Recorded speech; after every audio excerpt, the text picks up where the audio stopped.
आज देवाधिदेव महादेव की पुनीत पावन सोमवती अमावस्या है। सोमवती अमावस्या का मतलब क्या होता है? सोमवती अमावस्या का मूल तात्विक सुख क्या है? कि सोमवार के दिन अमावस्या का पड़ जाना सोमवती अमावस्या कहलाता है। पर इसकी इतनी महत्वता क्यों है? इसकी इतनी महत्वता का कारण क्या है? उसका कारण केवल इतना है, जैसे सोमवार का दिन शंकर भगवान की प्रियता का दिन होता है, स्नेह का दिन होता है।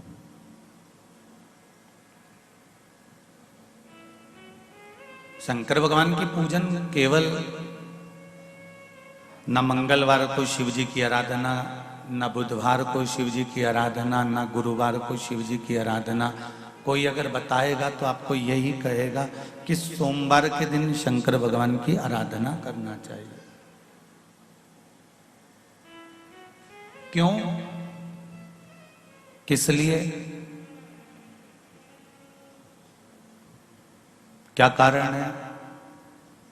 तो शिव महापुराण की कथा कहती है, जिस दिन भगवान शंकर ने वारों को प्रकट करा था, रविवार, सोमवार, मंगल, बुध, गुरु, शुक्र, शनि, ये शंकर भगवान के द्वारा प्रकट है, ये शिव जी के द्वारा प्रकट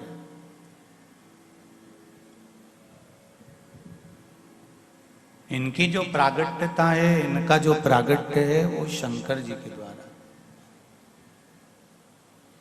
दिन, पल, घड़ी, नक्षत्र, समय, ये जितना भी बनाया है, घड़ी है, पल है, नक्षत्र है, समय है, ये सब मेरे देवाधिदेव महादेव ने बनाया है।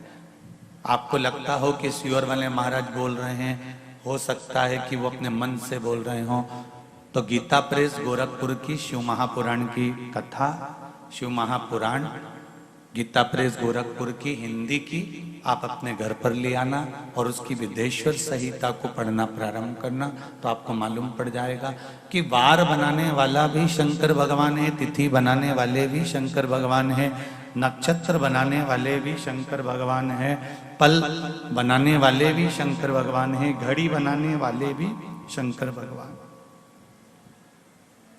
आपको ये ज्ञात हो जाएगा।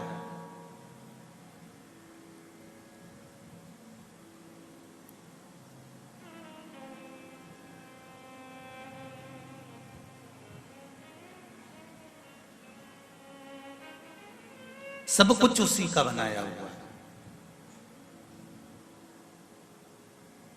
इसलिए कहते हैं कि अगर हाथ में पहनने वाली घड़ी अगर गड़बड़ हो गई है तो इसको कपड़े की दुकान पर ले जाकर मत देना, वो ठीक नहीं करेगा। किराने की दुकान पर ले जाकर दोगे तो वो ठीक नहीं करेगा। सोनार की दुकान पर ले जाकर दोगे तो वो ठीक नहीं करेगा। लोहार की दुकान पर ले जाकर दोगे तो वो ठीक नहीं करेगा। घड़ी को अगर ठीक करवाना है तो घड़ी वाले की दुकान पर ले जाकर दोगे तो वो घड़ी ठीक कर देगा।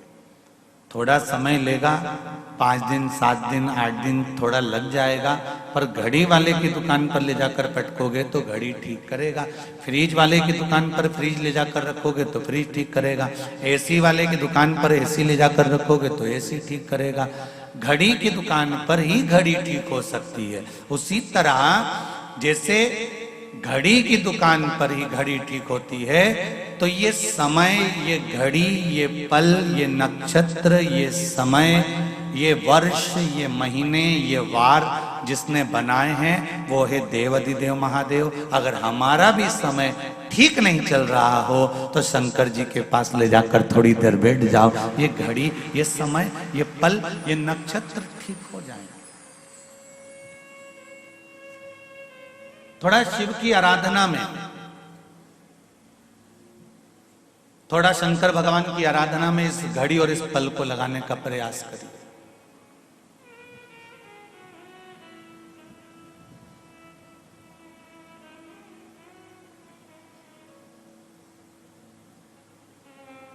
एक तेरे ही भरोसे बाबा, तेरे ही भरोसे हवा बिच उड़ती जावांगी बाबा, डोर हथो छड़ी नामे कटी जावांगी। भोले मैं तेरी पतंग, हो शंभो मैं तेरी पतंग, हवा बिच उड़ती जावांगी बाबा, डोर हथो छड़ी नामे कटी जावांगी। हमारा अगर समय बेकार चल रहा है, हमारा समय अनुकूल नहीं है, ठीक नहीं है, श्रेष्ठ नहीं है, कुछ उसमें गड़बड़ी चल रही है, तो जिसने बनाया है, जिसने निर्माण किया है, उस परमात्मा के पास ले जाकर रख दीजिए, उस परमात्मा के पास जाना शुरू कर दीजिए, तो वो इस मनुष्य देह की घड़ी को थोड़ा ठीक करना प्रारंभ कर देगा, मानव देह की घड़ी को श्रेष्ठ कर देगा। गूंजना बंद कर बात।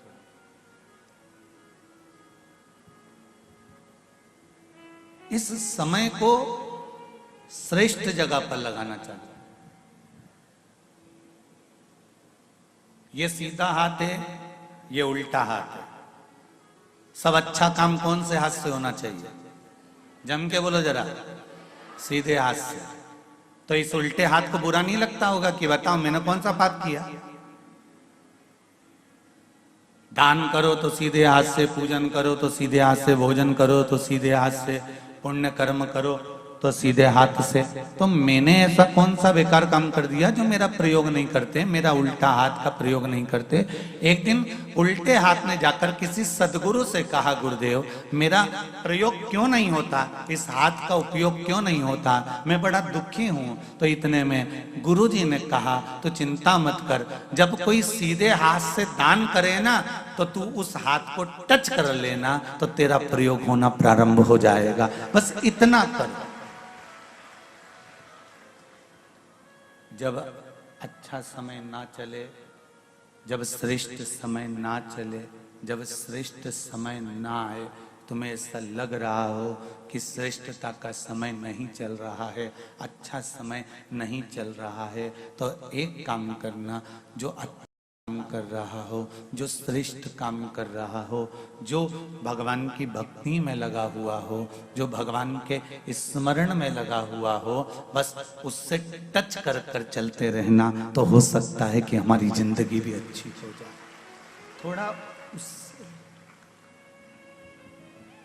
थोड़ा उससे लगकर चल लो।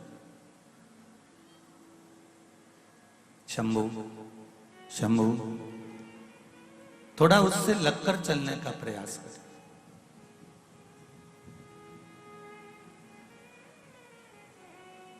और जब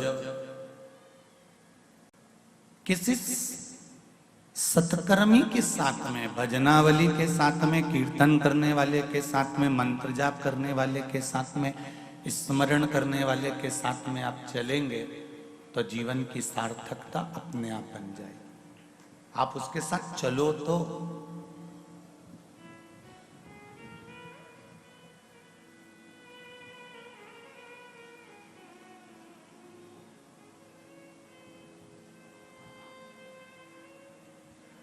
गंगा मैया के जल से कार्तिकेय बाबा की उत्पत्ति हुई, कार्तिकेय बाबा प्रकट हुए।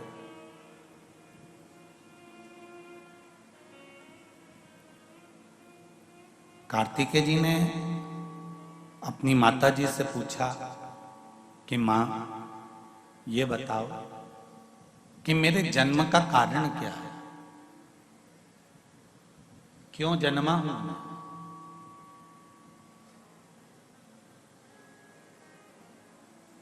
मेरे जन्म का कारण है क्या? मेरे जन्म का कारण क्या हो? तो मां तुरंत बोली कि तुम्हारे जन्म का एक कारण है तारकासुर का संहार।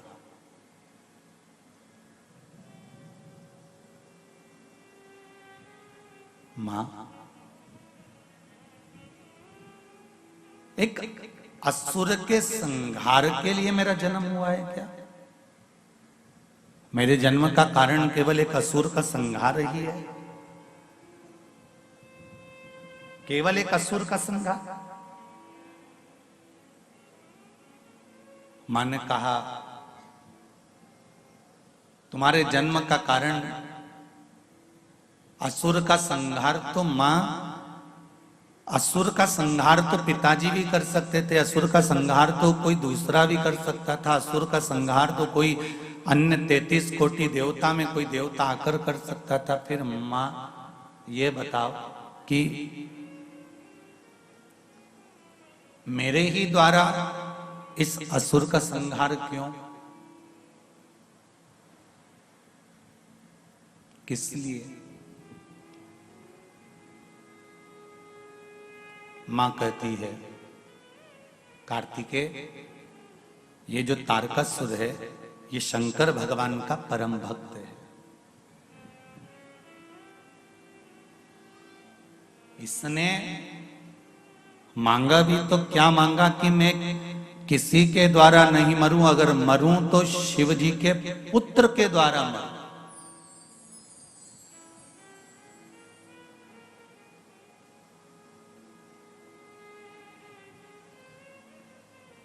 जो अच्छा होता है ना वो अच्छा ही सोचता है, जो श्रेष्ठ होता है वो श्रेष्ठ ही सोचता है।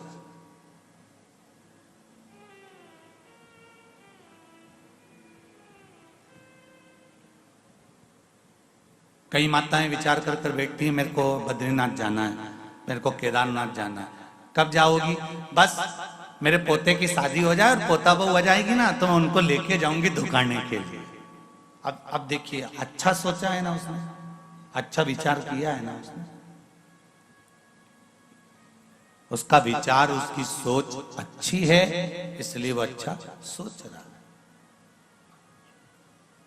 तो तारकासुर ने क्या मांगा कि मरूं तो शंकर भगवान के पुत्र द्वारा मरूं।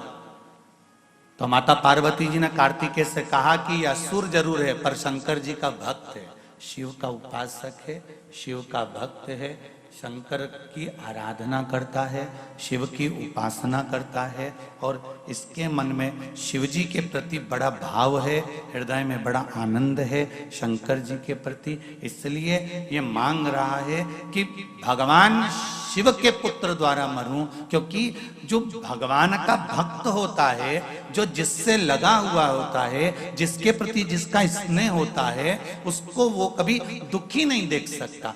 तारकासुर शंकर भगवान अकेले बैठकर तप साधना कर रहे थे, अकेले बैठकर आराधना कर रहे थे, सती माता जलकर भस्म हो चुकी थी। तो तारकासुर को लगा कि मेरे भोलेनाथ, मेरे शंकर, मेरे त्रिकालदर्शी, मेरे कैलाशी, मेरे अविनाशी, मेरे शिव अकेले हैं और यदि ये अकेले रहेंगे तो मुझे कितना बुरा लगेगा। इनकी भी जोड़ी बन जाए, जैसे लक्ष्मी और नारायण की है, ब्रह्मा और ब्रह्माणी की है, इंद्र और इंद्राणी की है, इनकी भी एक जोड़ी बन जाए, शंभु, इनकी भी एक जोड़ी बन जाए, बस इतना।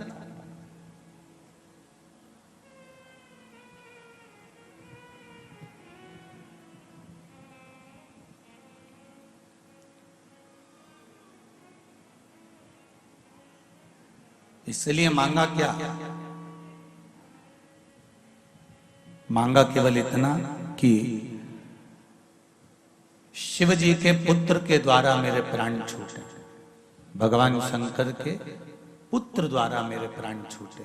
पुत्र कब होगा?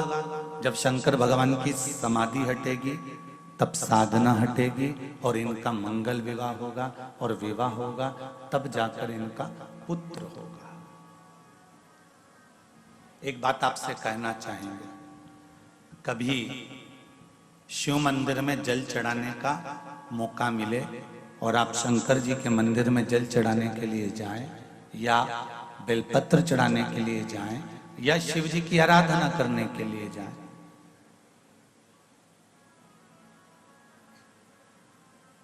आप जब शिव जी के सम्मुख में भगवान शंकर के पास, भगवान ओगड़दानी के पास में, मेरे भोलेनाथ जी के पास में जब जाएं, तो केवल जल चढ़ाकर वापिस मत आना, केवल बेलपत्र चढ़ाकर वापिस मत आना, केवल चावल का दाना या पुष्प चढ़ाकर वापिस ना आना, दिया लगाकर वापिस ना आना।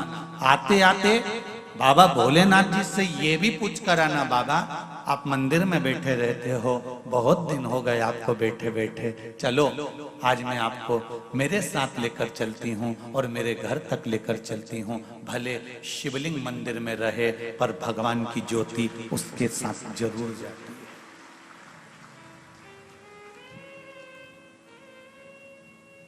शिवलिंग भले मंदिर में रहे। हम क्यों कहते हैं कि 12 ज्योतिर्लिंग? ज्योतिर्लिंग का मतलब क्या होता है? जहां शंकर भगवान की ज्योति हमेशा प्रकट रहती है। और ज्योति से मतलब ये नहीं कि घी का दिया या तेल का दिया प्रकट रहता है, उससे मतलब नहीं है।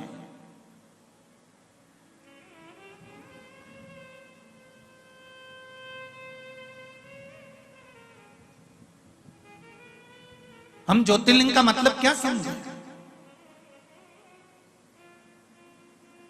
जहां पर भगवान शंकर की ज्योत जल रही है उसका मतलब ज्योतिर्लिंग? नहीं नहीं नहीं। जहां घी का दिया जल रहा है उसका ज्योतिर्लिंग? नहीं। जहां तेल का दिया जल रहा है उसका मतलब ज्योतिर्लिंग? नहीं।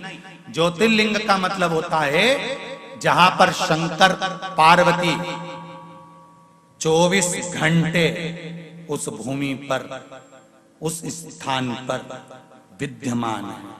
इसलिए कैलाश पर माता पार्वती जी ने जब एक प्रश्न किया था तो अमरनाथ की गुफा में शंकर भगवान ने पार्वती को अमर कथा सुनाई थी और उस अमर कथा में माता पार्वती जी ने एक प्रश्न किया था।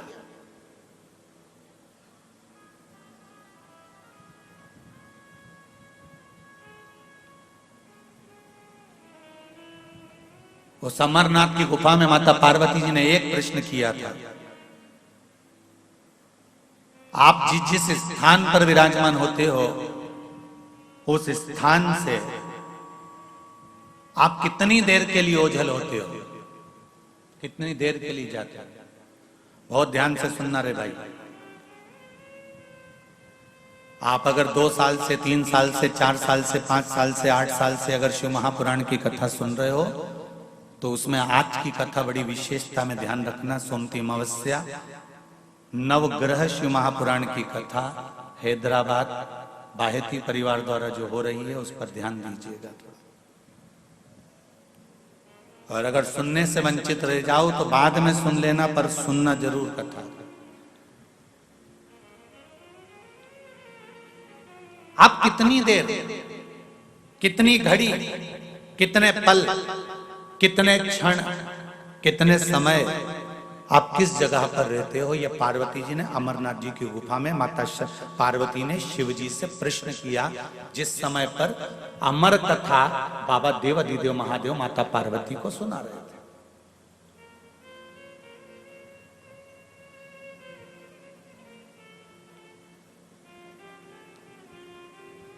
शिव जी कहते हैं पार्वती,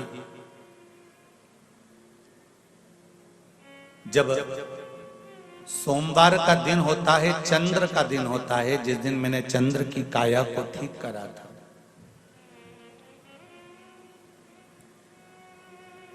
12 ज्योतिर्लिंग में सबसे पहला ज्योतिर्लिंग, बोलो जम के, जम के बोलो जरा, सोमनाथ।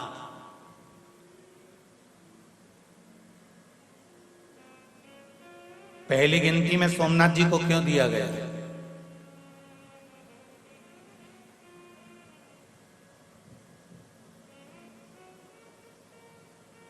प्रथम गिनती काशी तो अजर और अमीर है, अमर है। ये काशी के शिवलिंग का निर्माण तो ना जाने कितने सतयुग, ना जाने कितने त्रेता, ना जाने कितने द्वापर, ना जाने कितने कलयुग निकल चुके हैं, तब भी काशी में शिवलिंग था।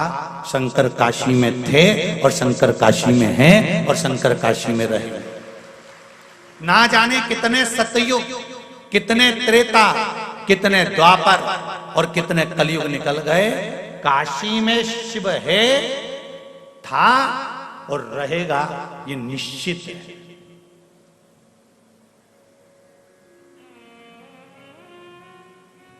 तो तो पहला ज्योतिर्लिंग तो फिर काशी को गिना जाना था, पर पहला किसको गिना है?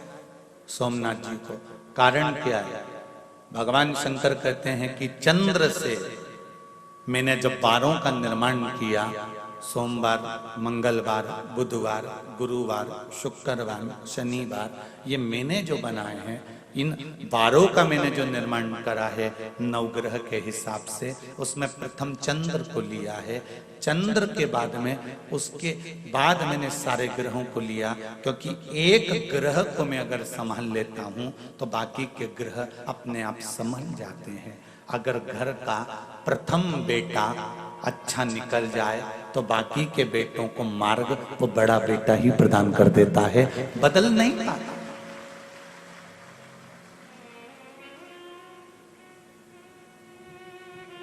घर की एक बेटी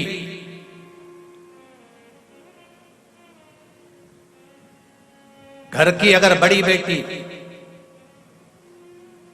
अगर मार्ग प्रशस्त कर कर चलती है, सत मार्ग पर चलती है, तो बाकी की बेटियों को भी सत मार्ग मिल जाता है।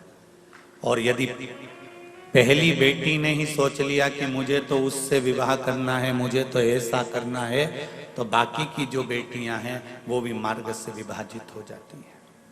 प्रथम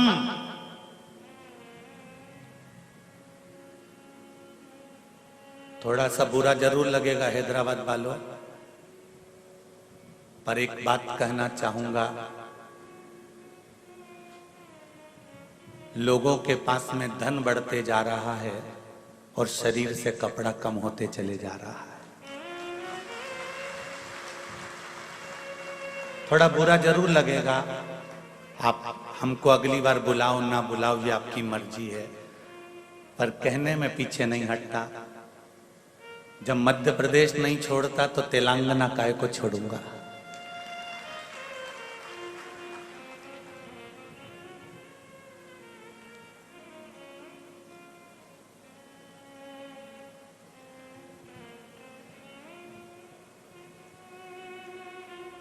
जब शरीर पर घाव हो जाता है ना, तो डॉक्टर क्या करता है? उस घाव को खुला छोड़ देता है क्या? जम के तो बोलो नहीं। क्या लपेटता है? पट्टी।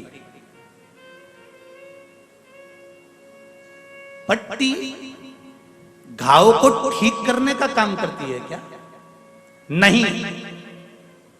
पट्टी घाव पर मक्खी ना बैठे, मक्खी ना भिन भिनाए, इसलिए बांधी जाती है।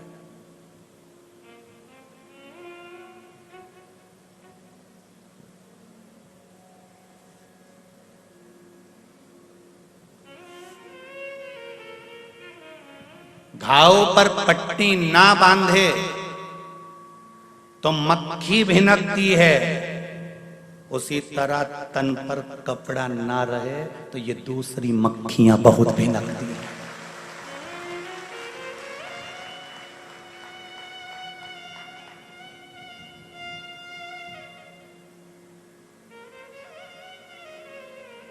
फिर प्रशासन को दोष मत देना और पुलिस को दोष मत देना।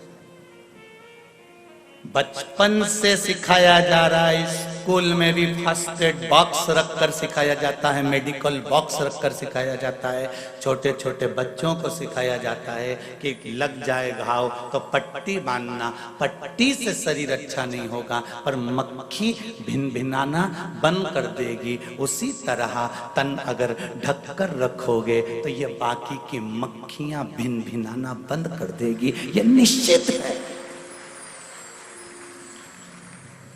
इसकी निश्चितता है। धन बढ़ा है पर तन पे से कुछ घटा भी है।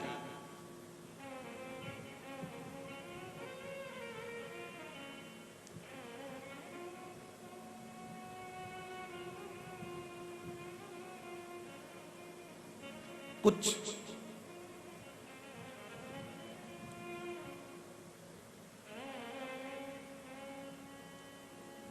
लोग कहते हैं प्रशासन ध्यान नहीं देता, पुलिस ध्यान नहीं देती। गलती किसकी है? बोलो तो। ये मक्खियां झूम क्यों रही हैं? घाव खुला है। घाव खुला है इसलिए मक्खियां झूम रही हैं। एक बात पहले कही थी, आपको ध्यान में होगी। शिव महापुराण की कथा सीहोर कुबेरेश्वर धाम से जड़ वृक्ष शिव महापुराण की कथा कही थी। अगर आप लोगों ने सुनी होगी तो स्मरण में होगा।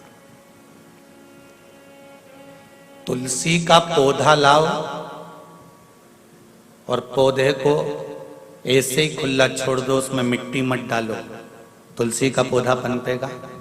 जम के तो बोलो नहीं। बेलपत्री के पौधे को लाओ, उसकी जड़ पर मिट्टी मत डालो, बेलपत्री का पौधा पनपेगा? बोलते जाओ जरा जल्दी नहीं। पीपल का पौधा लाओ, उसकी जड़ पर मिट्टी मत डालो, क्या पीपल का पौधा पनपेगा? नहीं। गुलाब के पौधे को भी लाओगे तो उसकी जड़ को मिट्टी से दबाना पड़ेगा। पीपल का पौधा लाओगे तो उसकी जड़ को मिट्टी से दबाना पड़ेगा। बेलपत्री का पौधा लाओगे तो उसकी जड़ को मिट्टी से दबाना पड़ेगा। जब जड़ मिट्टी से ढकी हुई रहती है तो वो वृक्ष पनपता रहता है। उसी तरह मनुष्य की भी जड़ है नाभि, जब तक ये कपड़े से ढकी रहती है तो मनुष्य भी बढ़ता रहता है। पर आजकल फैशन है साहब, कपड़े वैसे होना चाहिए कि जड़ भी दिखना चाहिए, नाभि नजर आना चाहिए।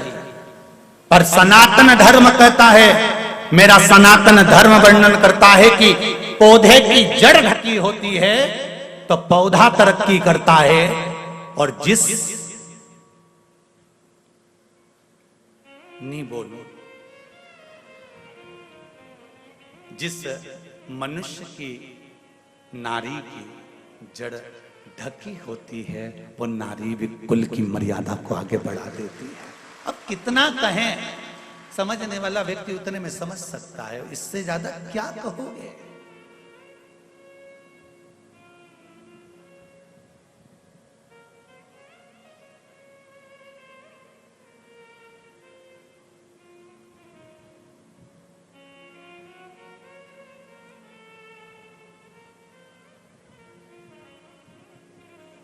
हिंदुस्तान की पहचान किन दो चीजों से करी जाती है? चलो बोलो जल्दी उत्तर दो। बहुत विद्वान विद्वान लोग बैठे हैं हैदराबाद की कथा में, जरा बोल दो जल्दी से।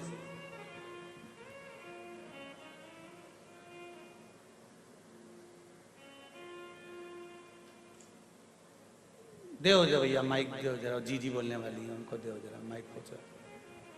हाँ खड़ी हो जाओ। मेरे हिंदुस्तान की पहचान किन दो चीजों से करी जाती है? नारी की पहचान पूरी साड़ी से पहचान हो सकती है। ठीक है बैठिए।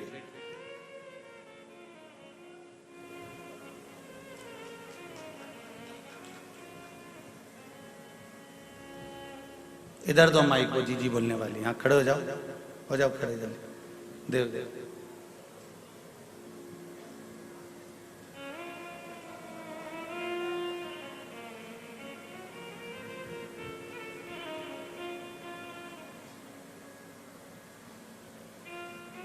श्री शिवाय नमस्तुभ्यम। श्री शिवाय नमस्तुभ्यम। हिंदुस्तान की पहचान सभ्यता और संस्कृति से है। बहुत बढ़िया, बैठिए।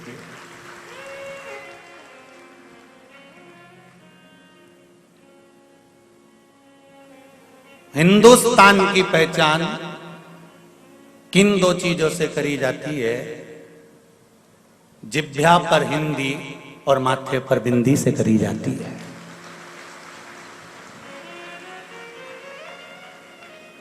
मेरे हिंदुस्तान की पहचान है तुम्हारी जीवान पर हिंदी हो और मेरी बेटियों के माथे पर बिंदी हो। मेरा हिंदुस्तान पहचाना जाता है, मेरा भारत पहचाना जाता है। उसकी पहचान का सबसे बड़ा तत्व है और आज दोनों चीजों को मिटाया जा रहा है। हिंदुस्तान के लोग हिंदी को मिटाने के लिए लगे हुए हैं और मेरे हिंदुस्तान की बेटियां माथे पर बिंदी मिटाने को लगी हुई हैं। मेरा निवेदन है, अगर बन सके तो दोनों को बरकरार रखना, जीवान पर हिंदी रखना और सिर पर बिंदी रखना। मेरा हिंदुस्तान पहचाना जाएगा। शर्म नहीं आना चाहिए।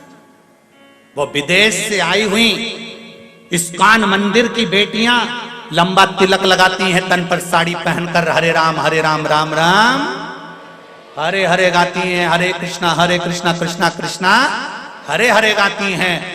और ब्रज की गलियों में हो, चाहे बेंगलोर की गलियां हो, चाहे हैदराबाद की गलियां हो, उनको कोई शर्म नहीं आती और साड़ी पहनकर माला लेकर घूमकर तिलक लगाकर निकलती हैं। और मेरे यहाँ कहा जाता है, हिंदुस्तान की पहचान जीवान पर हिंदी हो और माथे पर बिंदी हो। जब मस्तक पर बिंदी आप भी लगाओगे तो मुझे गर्व होगा कि मेरे हिंदुस्तान की यह पहचान है। पर बेटियां भूल गई, बेटी भूल गई।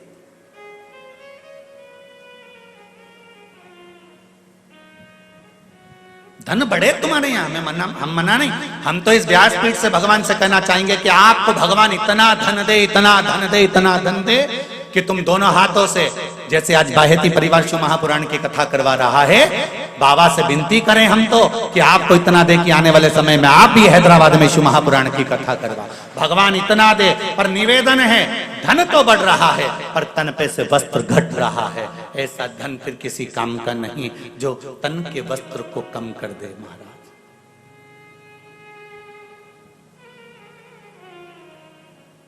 प्रथम नवग्रह शिव महापुराण की कथा चल रही है, थोड़ा ध्यान लगाकर सुनिएगा। और अगर आपको जिंदगी में अच्छा लगे तो इस हिंदुस्तान की दो पहचान को अगर अच्छा लगे तो टीवी के माध्यम से काट कर व्हाट्सएप पर, इंस्टाग्राम पर जरूर सबको भेज देना कि मेरे हिंदुस्तान की दो पहचान है। एक जीवान पर हिंदी और जम के बोलो माथे पर बिंदी। ये मेरे हिंदुस्तान की पहचान है।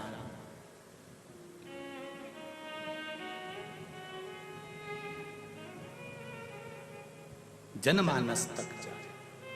शिव महापुराण केवल यहीं तक नहीं, जो नहीं सुनते उन तक आप भेज सकते हो, सोशल मीडिया के माध्यम से आप पहुंचा सकते हो। घाव पर पट्टी बंधना जरूरी है, मक्खी भिनकेगी, तन पर वस्त्र सही होना जरूरी है, नहीं तो ये बहुत मक्खियां है रे संसार में, ये भी बहुत भिनकेगी। फिर प्रशासन को या पुलिस को दोष मत देना कि ये कुछ नहीं करते। वो तो कहते हैं कि पट्टी बांध के रखो ना घाव पर, तन पर अच्छे कपड़े पहन कर रखो। किसी की सामर्थ्यता है कि भिनक जाए। झांसी की रानी भी तो थी, मां अहिल्याबाई भी तो थी, मां मुक्ताबाई भी तो थी, कर्माबाई भी तो थी, मीराबाई भी तो थी। खूब जियो, खूब अलमस्त आनंद में आप। हम ये नहीं कहते कि आप आज के युग में मत जियो, बहुत बहुत जियो आज के युग में, पर अपनी संस्कृति और अपनी सभ्यता से पीछे मत हटो। अपनी सभ्यता और अपनी संस्कृति से हमको पीछे नहीं हटना।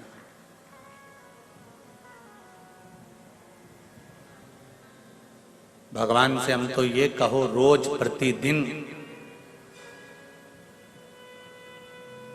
बाबा मेरे देव अधिदेव महादेव, विनती करती हूं आपसे, आज सोमती अमावस्या का दिन है। बाबा बस इतनी विनती करना कि किसी की गरज ना रहे और किसी का करज ना रहे। हाथ जोड़कर भगवान से विनती करना, भोलेनाथ इतनी कृपा करना कि किसी की गरज नहीं रहे, हाथ नहीं जोड़ना पड़े किसी के आगे कि भैया मेरा ये काम कर दो, भैया मेरा ये काम कर दो, भैया मेरा ये काम कर दो। किसी की गरज ना रहे और माथे पर किसी का करज ना रहे। भोलेनाथ जब प्राण त्याग कर जाऊं तब अलमस्त होकर भगवान का भजन करती करती जाऊं, कोई चिंता नहीं। ना गरज, ना तो मैंने उससे कहा कि मेरा ये काम कर दे, ना मुझे किसी की गरज की जरूरत पड़ी, ना मैंने किसी से कहा कि मेरा ये काम करना। कहा तो मेरे भोलेनाथ जी से कहा तो मेरे शंभू से कहा तो मेरे ओघरदानी से कहा तो मेरे शंकर से कहा। गरज और करज मुझे किसी का भी ना रहे, इतनी कृपा करना बाबा। ना गरज रहे ना करज रहे। नीति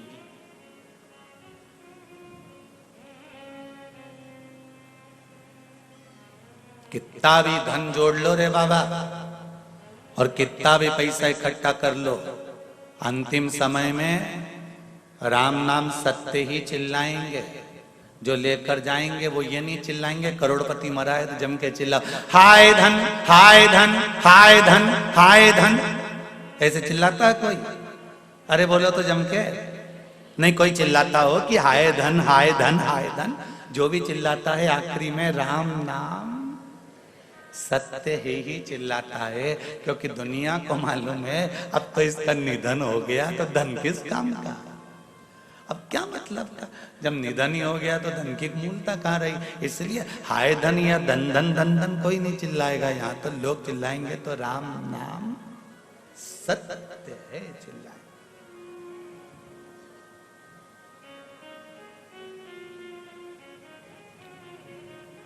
गिरा दिया।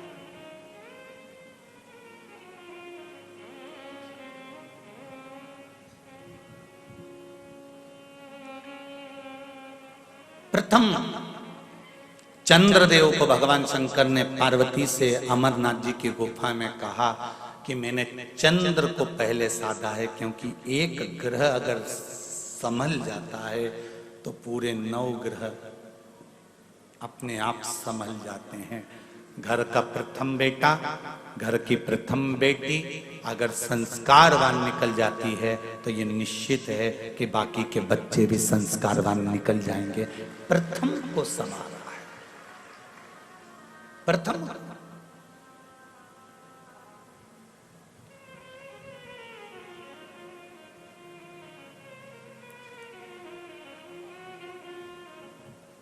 और वो प्रथम का संवरना बहुत जरूरी है, वो प्रथम का संवार लेना बहुत जरूरी है।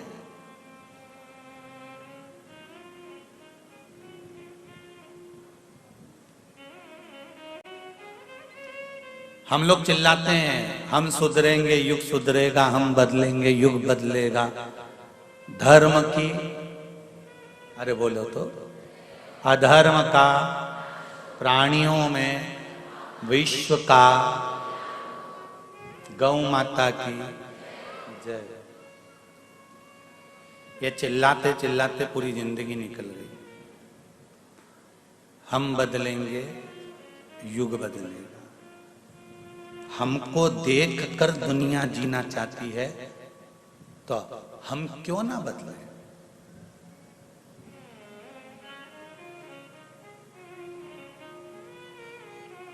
आप किसी को कहें ना कहें कि आप जाओ और 1 लोटा पानी चढ़ाओ, आप घर से 1 लोटा पानी लेकर निकल कर मंदिर जाना चालू करेंगे।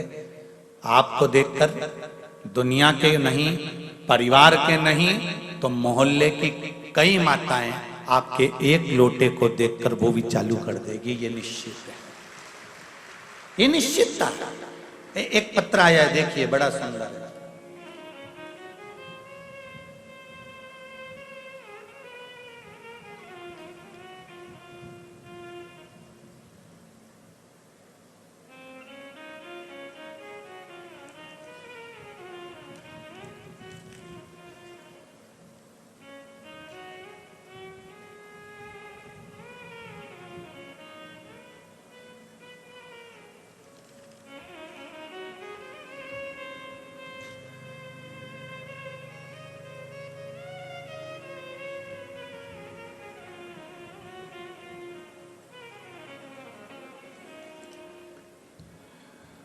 मेरा नाम मंगल अनिल कोलेकर है।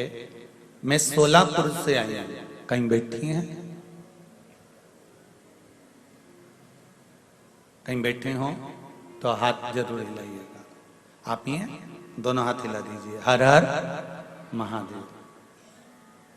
गुरुदेव, मैं सीहोर कुबेरेश्वर धाम में आई थी, आज मैं हैदराबाद कथा सुनने आई हूं। मुझे पहले से पेट में किडनी में स्टोन डॉक्टर ने बोला था, जो मैंने बाबा से विनती करी थी कि मेरे अगर भोलेनाथ जी कृपा करें और मैं कुबेरेश्वर धाम से जो रुद्राक्ष लाई हूं उसका मैं पानी पीऊं और मेरी जो किडनी के पास में स्टोन है, पत्थरी है, वो गल जाए, निकल जाए तो मैं पशुपति व्रत करूंगी। ये मैं कुबेरेश्वर धाम में बोल कर आई थी और बाबा ने ऐसी कृपा करी। गुरुदेव, डॉक्टर ने कहा था पत्थरी बड़ी है, स्टोन बड़ा है और किडनी के पास में है तो नुकसानदायक है, पर वो रुद्राक्ष का जल मैंने पीना चालू करा और बाबा की कृपा से मैंने कहा था कि मैं पशुपति व्रत जब भी करूंगी जब मेरा ये स्टोन निकल जाएगा, और मेरे यूरिन के माध्यम से वो स्टोन निकल गया और जांच कराया तो उसमें अब स्टोन नहीं है और मैंने पशुपति व्रत प्रारंभ किया है। ये शिव कृपा है। बैठो बहन, हर हर महादेव। शिव कृपा इसको कर। आपका विश्वास, आपका भरोसा, आपकी दृढ़ता, आप स्वयं शिव का भजन करो ना। आप करोगे, दूसरा स्वयं करेगा।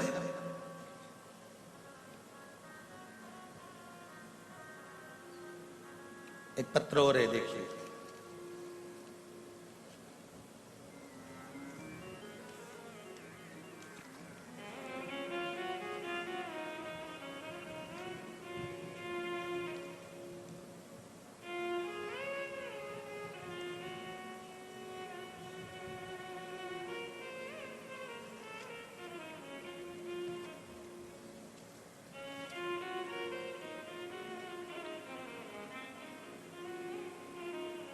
मेरा नाम रत्ना सिंह है, मैं धूलपेट निवासी हैदराबाद से हूं। कहीं बैठी हैं?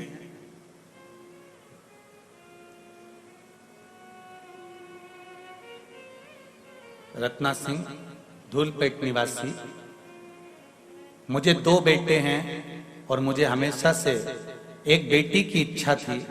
मैंने आपकी कथा में आंकड़े की जड़ का उपाय सुना था। मेरी मासी को कोई संतान नहीं थी तो मैंने उन्हें भी ले जाकर यह उपाय किया और मैंने अपने लिए भी पुत्री के लिए, लड़की के लिए मनोकामना की। उपाय के 2 महीने बाद ही मेरी मासी गर्भवती हो गई और मुझे भी 7 साल बाद बहुत ही प्यारी बेटी हुई है जिसका नाम मैंने शिवान्या रखा है। उसका फोटो भी मैं लगाकर भेज रही हूं, फोटो भी लगाकर भेज रही हूं। गुरुदेव, मेरी प्रेगनेंसी में बहुत ही प्रॉब्लम थी। शायद मैं और मेरी बेटी नहीं बचते, लेकिन भोलेनाथ की कृपा से हम पर बनी रही और आज मैं और मेरी बेटी दोनों ही सही सलामत हैं। मैंने अपनी प्रेगनेंसी में भगवान शंकर की आराधना करी, इसलिए मेरी बेटी के जंघा पर नंदी का एक लांछन बना हुआ आया है, जो मेरी बेटी की जंघा पर बना है। फोटो में दिया है उसने, आप देख सकते हैं। ये नीचे वाला जो फोटो है, इसमें जंघा पर जो नंदी का लांछन बना हुआ है। शिव आराधना का फल किसको कहते हैं? ये शिव है। एक पत्र और आया है जिसमें फोटो लगाया गया है बच्चे का। मैं रत्नमाला नरहरी कोटलवार नांदेड़ महाराष्ट्र से तहसील लोहा गुरुजी को कोटि कोटि प्रणाम। फरवरी में सीहोर आई थी, तब मेरी बहू प्रेग्नेंट थी। मुझे पहली 2 नातिन, 2 बेटियां थी, पोती थी। अब मुझे पोता होना था तो मैंने बाबा से विनती कर बाबा से निवेदन करा था और बाबा की कृपा से बैसाख पूर्णिमा सोमवार को सुबह 8:52 पर मेरे यहाँ पर मेरे पोती 2 थी, अब पोता मेरे बाबा ने मुझको दिया है, ये शिव की कृपा से प्राप्त हुआ, शंकर की कृपा। एक पत्र और बड़ा सुंदर है, देखिए।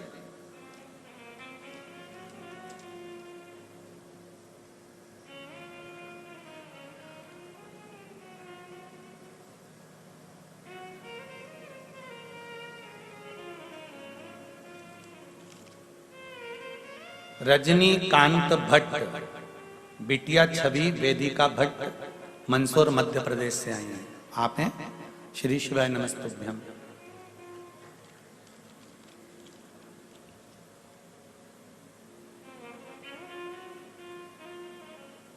मेरी बिटिया 5 वर्ष की हो गई थी, लेकिन बचपन से उसे पेट में दर्द और सिर का दर्द था। बहुत से डॉक्टरों को दिखाया, परंतु उसको बीमारी की समझ नहीं आई। हम दोनों और परेशान रहने लगे। जहां भी जाना होता बहुत ही दवाइयां साथ में लेकर जाने लगे, फिर भी कोई स्थायी हल नहीं हो पाया। लेकिन जब से कथा में सुना कि बाबा को चढ़ी बेलपत्र और जल पीने से सभी बीमारियां कट रही हैं, तो हमने भी नियम बना लिया कि 1 बेलपत्री और जल हर दिन सेवन करेंगे।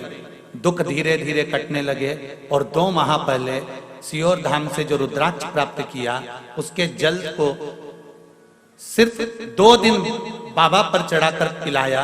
जो चमत्कार हुआ, उस दिन से आज तक बिटिया ने कभी ना तो पेट दर्द हुआ और ना कभी सिर दर्द हुआ। मेरी बेटी को मैं यहाँ हैदराबाद में मंदसौर से केवल धोख लगाने के लिए आया हूँ। शिव महापुराण की कथा में हर हर महादेव। बैठिए महाराज जी, श्री शिवाय नमस्तुभ्यम। बैठिए। मैं केवल मंदसौर मध्य प्रदेश से हैदराबाद में केवल धोख लगाने आया हूँ। बाबा देवादिदेव महादेव। शिव भक्ति, शंकर की उदारता, शंकर की करुणा, ये कोई साधारण नहीं है। तेरी कृपा बिना न हिले एक भी अणु, लेते हैं श्वास तेरी कृपा से तनु तनु। हे गंगाधार मुक्ति द्वार ओमकार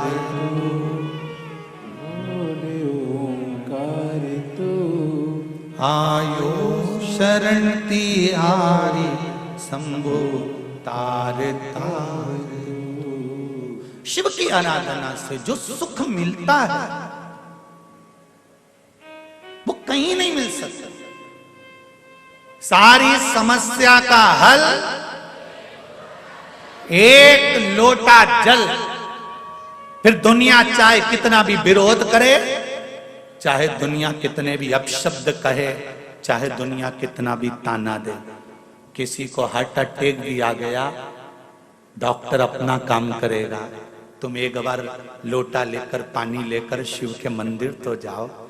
जिसकी हालत वेंटिलेटर पर पड़ा हुआ है, उसका नाम और गोत्र बोलकर बाबा से दिल से कहकर, बाबा उसके छोटे बच्चे हैं, बचा लो ना उसको। जब राजा श्वेत के प्राण आप बचा सकते हो, तो क्या इसके प्राण नहीं बचा सकते? दिल से गणेश कार्तिकेय पर जल चढ़ाकर, अशोक सुंदरी पर जल चढ़ाकर, जया विषहरा के कमंडल को देखते हुए, जलाधारी को देखते हुए शंकर के शिवलिंग पर जल चढ़ा दो। विश्वास कहता है वो वेंटिलेटर से नीचे उतरेगा और बाबा कृपा करेगा। दिल से कहना पड़ेगा, तार बिछाने से कुछ नहीं होगा, कनेक्शन जोड़ना पड़ेगा।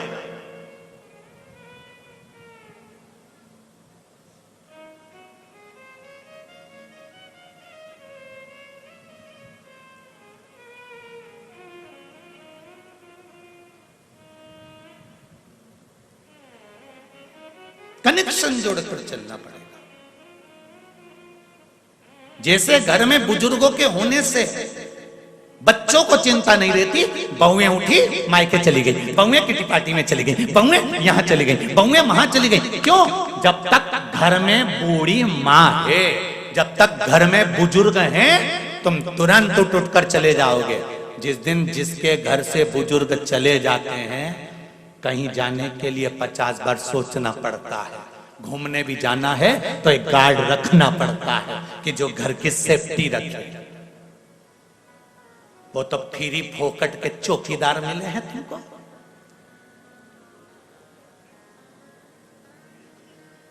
और जिससे मिलो ना, मुंबई, बेंगलोर, पुणे, जिससे मिलो वो एक ही बात कहते हैं, गुरुजी आजकल 2 का सेट चल रहा है। हमने कहा 2 का सेट कैसे है? बस पति और पत्नी, और ज्यादा हो तो हम 2 हमारे 2। हमने तो कहा भैया देखो, हमारी मम्मी तो जब जब जाती थी ना बाजार में तो 6 का सेट खरीद के लाती थी। बोलो सही है कि गलत है? यहाँ पर भी बुजुर्ग माताएं बैठी हैं, बूढ़े बूढ़े लोग बैठे हैं। जब भी बुजुर्ग बाजार जाता था तो 6 का सेट खरीद कर लाता था। स्टील की कटोरी 6, थाली का सेट 6, चीनी का सेट 6, गिलास का सेट 6, चद्दर का सेट 6, बंदरवार का सेट से पैर पोछनी 6। तो घर में भी 6 का सेट होना चाहिए। 2 पति पत्नी, 2 बच्चे और 2 बूढ़े माँ बाप, तब जाकर ये 6 का सेट कंप्लीट होता।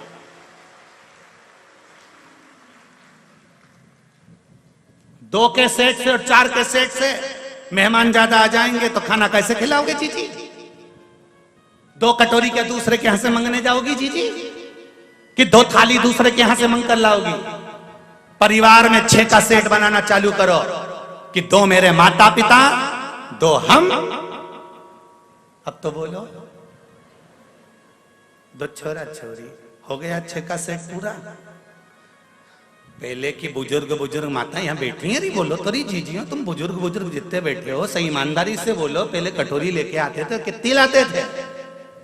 अरे बोलो जम के, कितनी लाते थे? 6। थाली कितनी लाते थे? 6। कन्यादान में भी देते थे तो कभी 1-2 नहीं दी, 6 का ही सेट दिया। गिलास 6, कटोरी 6।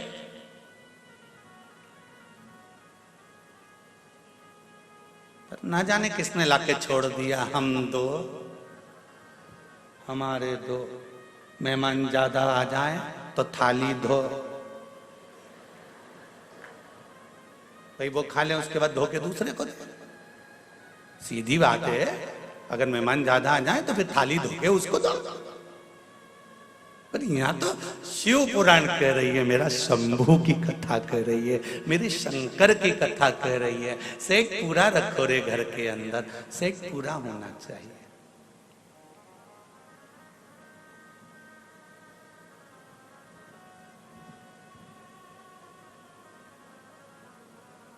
और जब घर में जो बुजुर्ग होते हैं, घर में जो बूढ़े होते हैं, इनके होने से बड़ा लाभ है। केला खाया है कभी तुम लोगों ने? तो केले का जो छिलका होता है ना, वो काला पड़ जाता है, पर अंदर का केला बेकार होता है क्या? नहीं, छिलका भले गड़बड़ हो जाएगा पर अंदर के भाग को, अंदर के जो केला है उसको वो बेकार नहीं होने देता। उसी तरह घर के जो माता पिता हैं वो केले के छिलके की तरह हैं। वो भले अवस्था गलती चली जाती है, शरीर ढलता चले जाता है, पर अपने बेटे और बेटी को कभी तकलीफ नहीं आने देते। ऐसे केले के छिलके माता पिता नहीं है, वो केले के छिलके हैं जो केले को बेकार नहीं होने देते। उसी तरह घर के बुजुर्ग, घर के बड़े आपको कभी बेकार नहीं होने देते।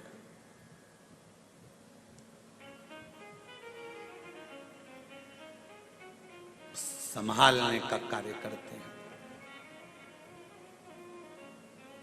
तो कितने का सेट? अरे जम के तो बोलो, आवाज नहीं निकल रही हैदराबाद वालों, आवाज जरा जम के। 6 का सेट। तुम बोल सकते हो अब सबको, हमारे यहाँ सोफा सेट भी है, हीरे का सेट भी है, डिनर सेट भी है, और हमारे यहाँ 6 का सेट भी है।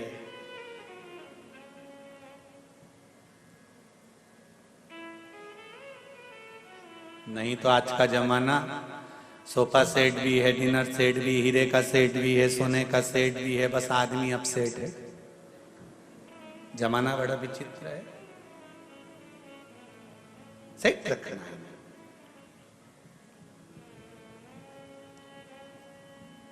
पार्वती जी ने फिर शिव जी से कहा, प्रथम चंद्र को आपने पकड़ा,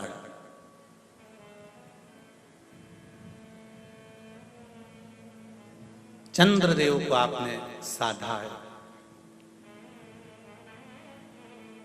और एक चंद्र को साध कर सारे ग्रहों को अनुकूल कर रखा है। शिवजी कहते हैं कि केवल एक घर का अगर सद जाए तो बाकी को साधने में दिक्कत नहीं होती। तारकासुर को मारने के लिए माता पार्वती कार्तिकेय जी से कहती हैं कि इसने अच्छा सोचा है, गलत नहीं सोचा, इसलिए तुम इसको मारना। तो क्योंकि इसने बरी मांगा है कि मैं शिव जी के पुत्र द्वारा मरूंगा, तो मरेगा तो तुम्हारे याद से, पर इसके हृदय में घात ना हो, इसके शरीर में घात होगी, चल जाए।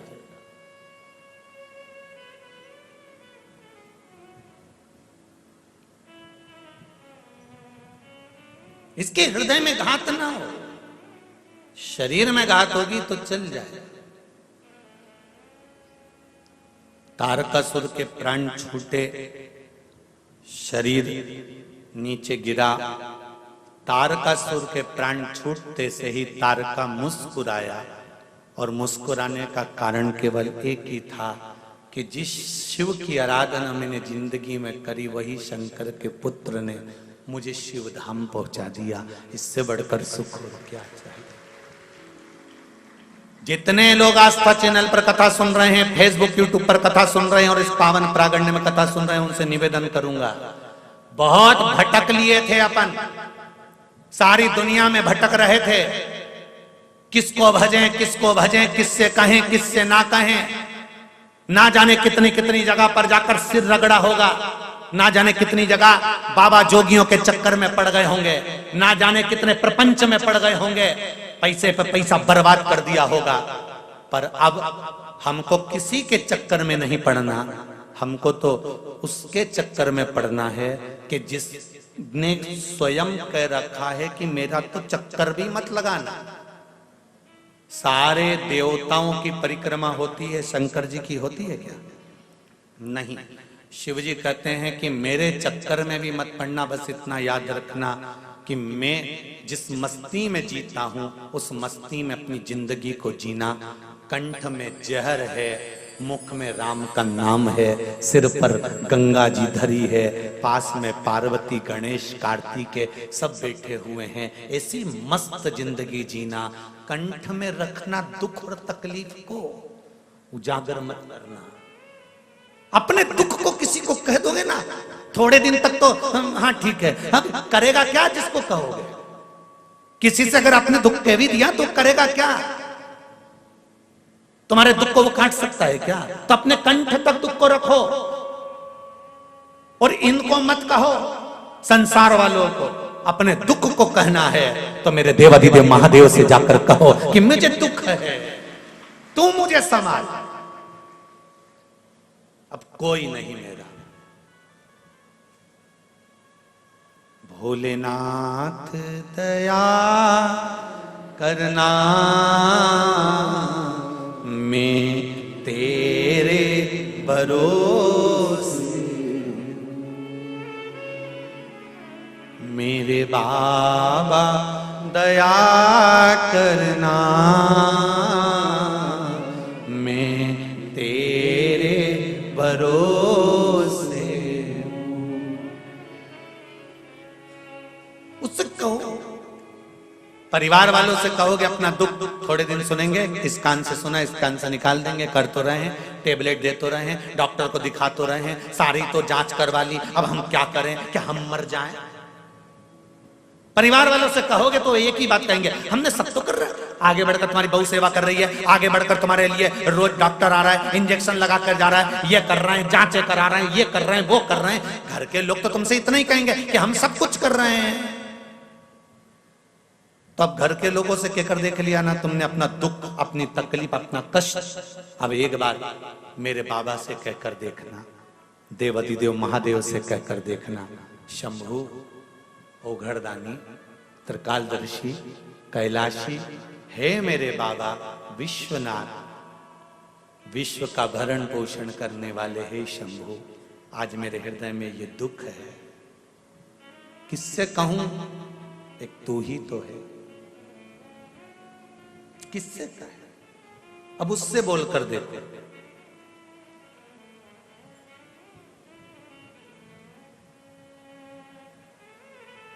घर से निकलो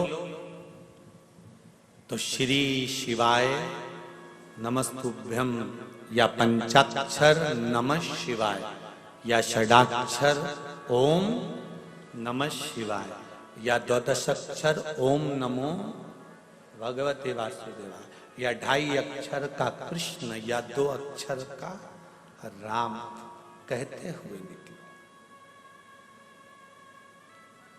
हम तुम पर बंधन नहीं करेंगे, बिल्कुल। हम आपसे ये नहीं कहेंगे कि आप बंद कर रहो शंकर जी के, आप तो घूमते रहो, पर अपनी कीमत बरकरार रखना। मक्खी सब्जी के ऊपर जाकर बैठती है तो उसकी कीमत नहीं रहती, पर वो मक्खी सोनार के सोने की अंगूठी पर जाकर बैठती है और पलड़े पर तुला जाती है तो मक्खी भी तोले के भाव बिक जाती है। अपनी कीमत समझना, हर कहीं मत बैठ जाना, जाकर बैठना तो देवाधिदेव महादेव के पास जाकर बैठना, कीमतवान बन जाओ। तुम्हारी कीमत तुम्हें बनाना है, तुम्हारी कीमत तुम्हें बरकरार रखना है। गलत जगह पर जाकर मत बैठ जाना, कहीं का बाबा जोगी के हमारे पास आकर बैठो, हम ये कर देंगे, हम ये कर देंगे, हम ये भभूति उड़ा देंगे, हम ये बेल दे देंगे, हम तुमको ये दे देंगे, हम तुमको वो दे देंगे, और घूमना चालू कर दो और देना चालू कर दो। ऐसी फालतू जगहों पर जाकर मत बैठना, अपनी कीमत बरकरार रखना कि मैं कहूं तो मेरे देवाधिदेव महादेव से कहूं, मेरे शंकर के पास जाकर बैठूं, शिव मंदिर में जाकर बैठूं, शंकर का अनुमोदन करूं। मंदिर भी नहीं जा सकती तो अपने घर में बैठकर उस शंकर का अनुमोदन करना चाहती हूं। 3.5 करोड़ रोम छिद्र ये मनुष्य के शरीर में है, 21,600 श्वास ये मनुष्य के शरीर से रोज निकलती है। प्रतिदिन मनुष्य के शरीर से 21,600 श्वास निकलती है। भगवान से कहो कि इन 21,600 श्वास में से कम 100-200 श्वास तेरी निकालना, तेरे भजन की निकालना, तेरे स्मरण की निकालना। 21,600 में से 600 श्वास भी मेरे परमात्मा के नाम की निकल गई तो तुम्हारी 21,000 तो वैसे काम कर गई। तुम उस परमात्मा के नाम की निकालो तो खूब कमाओ दिल से, अपार धन हो तुम्हारे पास में, जितनी तुम्हारी कैपेसिटी है उससे ज्यादा कमाओ। हम तो कहेंगे भगवान तुमको खूब दे, 24 घंटा काम में व्यस्त रखे और तुम्हें मस्त रखे, तुम्हारा दिमाग ये फालतू जगह जाए नहीं, पर उसके साथ एक काम भी करते जाना, थोड़ा थोड़ा थोड़ा थोड़ा प्रभु का नाम भी भजते चले जाना। क्यों? कर्म का भोग मनुष्य को भोगना पड़ता है। दुकान पर पत्नी नहीं बैठती, पति को बैठना पड़ता है।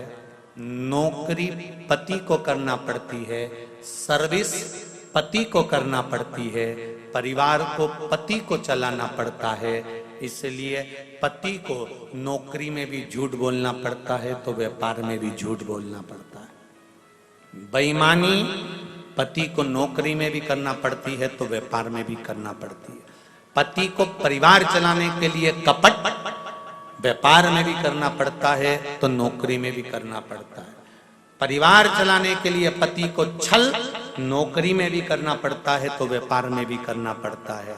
एक बात याद रखना, दुकान पर या नौकरी में छल तुमने करा, कपट तुमने करा, बेईमानी तुमने करी, प्रपंच तुमने करा, सब गलत काम तुमने करा, कमा कर लाकर पत्नी को दिया, बच्चों के लिए और पत्नी के लिए इकट्ठा किया, पर अंतिम समय में जब प्राण छूटेंगे, ऊपर जाओगे, तब वो पूछेगा क्या करना है, तो कहेगा मैंने जितना कमाया था अपनी पत्नी और बच्चों के लिए कमाया था, तो मुझे नरक मत पटको, साथ में मेरी पत्नी और बच्चों को भी तो नरक पटको। तो यमराज भी कहेगा झूठ तूने बोला है, कपट तूने करा है, बेईमानी तूने करी है, छल तूने करा है, प्रपंच तूने करा है, इसलिए भोगेगा भी तू ही। इसलिए एक लाइन याद रखना, तेरा क्या होगा रे कालिया, भोगेगा भी तू, ना पत्नी भोगेगी ना बच्चे भोगेंगे, भोगना तुझे पड़ेगा। इसलिए मेरा निवेदन है, पत्नी और धर्म पत्नी में जमीन और आसमान का अंतर होता है। पत्नी पति को पतन के रास्ते पर ले जाती है, सिनेमा घर ले जाती है, पार्टियों में ले जाती है और मायके ले जाती है। धर्म पत्नी पति को शिव महापुराण तक और धर्म के पथ तक लेकर जाती है। पत्नी और धर्म पत्नी में जमीन और आसमान का अंतर होता है। पत्नी पतन के रास्ते पर ले जाती है, धर्म पत्नी धर्म के रास्ते पर ले जाती है। धर्म पत्नी का एक फर्ज है, अपने पति से रोज कहे तुम्हारी कमाई में से अठन्नी निकालना, कहीं शंकर में, कहीं कुंवारी कन्या में, कहीं विद्या में, कहीं तुमसे बन जाए किसी की औषधि में, किसी के लिए, गरीब के लिए, साधारण के लिए, दूसरे के लिए नहीं कर सको तो अपने परिवार में अगर कोई दुखी है तो उसके लिए अपने हाथों से करते चलो, क्योंकि जवाब ना पत्नी देगी ना बच्चे देंगे, देना तुझको पड़ेगा। मत बुरे कर्म कर बंदे वरना पछताएगा, भगवान की आंखों से तू बच नहीं पाएगा, तू बच नहीं पाएगा। तेरे कर्म का फल भी तू ही पाएगा, तेरे कर्म का फल भी तू ही पाएगा। जैसा किया तूने तेरे आगे आएगा, जैसा किया तूने तेरे आगे आएगा। मत बुरे कर्म कर बंदे, मत बुरे कर्म कर बंदे वरना पछताएगा, भगवान की आंखों से तू बच नहीं पाएगा, तू बच नहीं पाएगा। अरे ओ अज्ञानी मत करना, अरे ओ अज्ञानी मत करना। कहाँ पाएगा?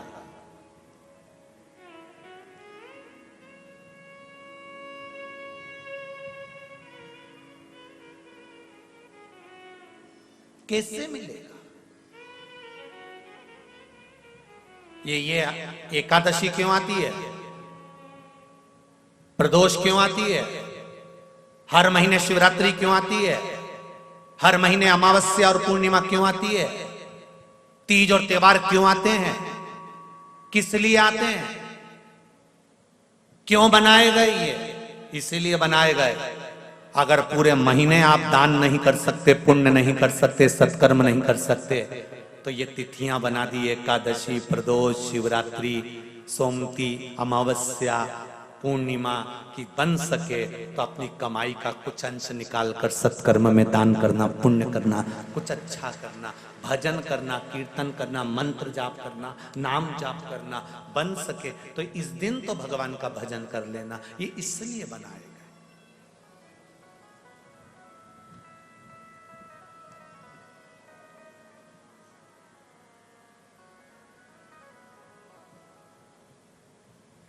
कोई जरूरी नहीं है कि तुम 24 घंटा भगवान का भजन करो, कोई जरूरी नहीं है कि 21,600 श्वास तुम भगवान के नाम की जपते ही रहो।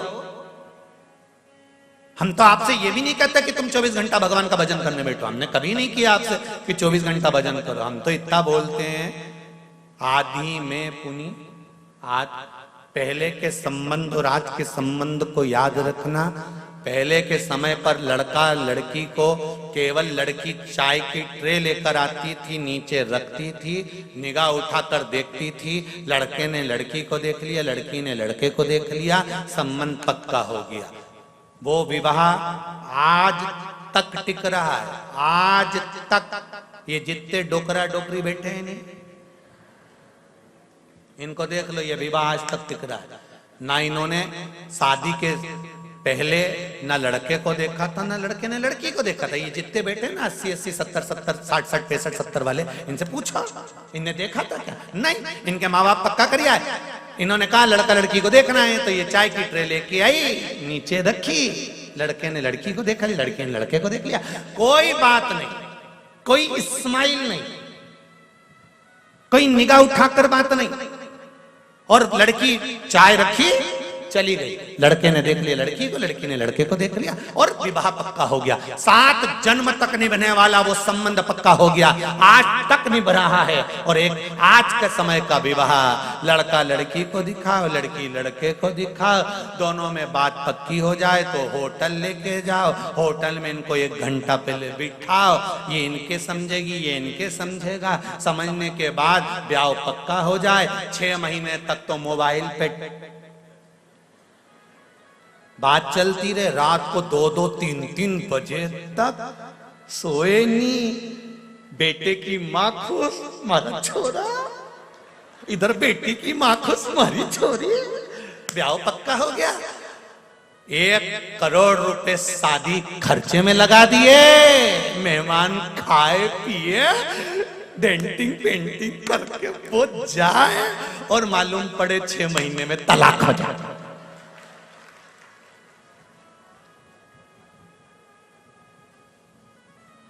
फिर कौन सी शादी अच्छी थी, पहले की कि अभी की?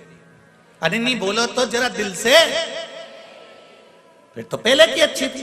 तो वही तो शिव महापुराण की कथा कर रही है। 2 घंटे तक माला लेकर बैठे हो, 4 घंटे तक मंदिर में बैठे हो, 5 घंटे तक पाठ कर रहे हो, 6 घंटे तक पूजन कर रहे हो, 7 घंटे तक ये कर रहे हो, कहीं वो कर रहे हो। भगवान कह रहा है इतना टाइम मेरे पास बर्बाद मत कर, पहले की शादी याद कर, निगाह मिली और पक्का 2 मिनट मेरे पास आ और दिल से मुझे दर्शन देकर चले जा, पक्का जा। 1 लोटा पानी सारी समस्या का हल। 1 लोटा चढ़ाया, ना जी भर के देखा, ना कोई बात की, बड़ी आरज़ू थी मुलाकात की, बस जल लिया, चढ़ाया। घर के लोग कहें कि 4 घंटे मंदिर में अपन को बैठना भी नहीं तो लोग टोकने लगेंगे, मंदिर में क्या कर रही है, इतने घंटे तक क्यों बैठी है, तुम तो लोटा भर के ले जाओ। श्री शिवाय नमस्तुभ्यम, शिव जी को प्रेम से स्पर्श करो और थोड़ी सी स्माइल देकर कह दो कैसे हो महादेव, और कह देना चल रहे हो क्या घर, जा रही मैं, हमारी बहू है ना, ज्यादा देर बैठ जाऊंगी ना तो लड़ने बैठ जाएगी, इसलिए मैं तो चल। शिव जी से कहा और सीधे शंकर जी भी पार्वती से कहेंगे गजब की आई रे कमला, गजब की आई, सीधी आती है और मेरे से बात करके चली जाती है। पार्वती जी भी थोड़ी थोड़ी ईर्ष्या रखने लगेगी, तुम बहुत बात करने लगे हो आजकल, क्या बात है। दिल से तो कहो परमात्मा मेरा परमात्मा है, उससे दिल से कहो। जब बच्चा अपने बुजुर्गों से दिल से बात करता है ना तो बुजुर्ग भी दिल से बात करते हैं। एक पोते ने दादी से कहा दादी, ओ दादी, दादी बोली क्या है, वो पड़ोस में पप्पू रहता है ना, हाँ उसके यहाँ पर आज नुक्ती का रायता बना है, बूंदी बनी है, सेव बना है, चने की सब्जी बनी है, पूड़ी बनी है, पापड़ बना है। दादी बोली बेटा उसके यहाँ बनेगा क्योंकि उसकी दादी मर गई तो उसके यहाँ 12वां है। तो इतने में छोटे से पोते ने दादी का गाल पकड़ के कहा दादी अपने घर कब बनेगा। दादी ने एक धर के दिया, दादी एक भी धर के, पता ये तो मुझे मारने का प्लान बना रहा है। हृदय से कहो, जब पोता दादी से दिल से बात करता है तो दादी खुश हो जाती है, दादा से दिल से बात करता है तो दादा खुश हो जाता है। मेरा महादेव से दिल से बात करोगे तो मेरा महादेव खुश हो जाएगा। उससे दिल से कहो, दिल से बोलो, हे बाबा हम आपसे बात करने आए, ज्यादा देर नहीं, 2 क्षण, मात्र 2 क्षण, मात्र 2 क्षण।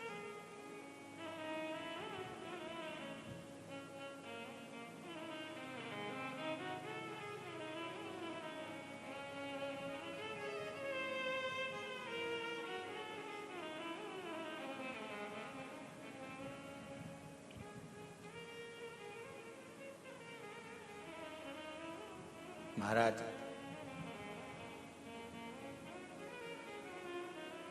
दिल मेरे शिव से लगाया होता तो फिर ये दिल, ये हृदय हॉस्पिटल में नहीं खोला गया होता। इसको लगाओ मेरे देव अधिदेव महादेव से, उसके पास ले जाओ।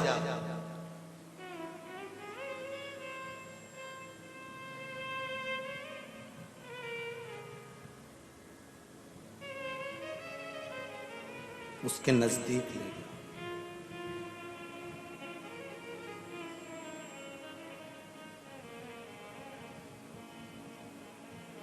महाराज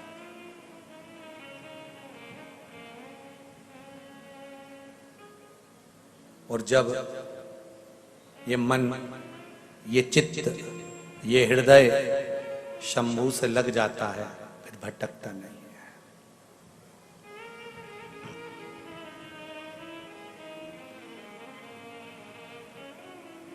मेरे भोले तेरा सहारा है, मेरे भोले तेरा सहारा है, मेरी नैया का तू किनारा है, मेरी नैया का तू किनारा।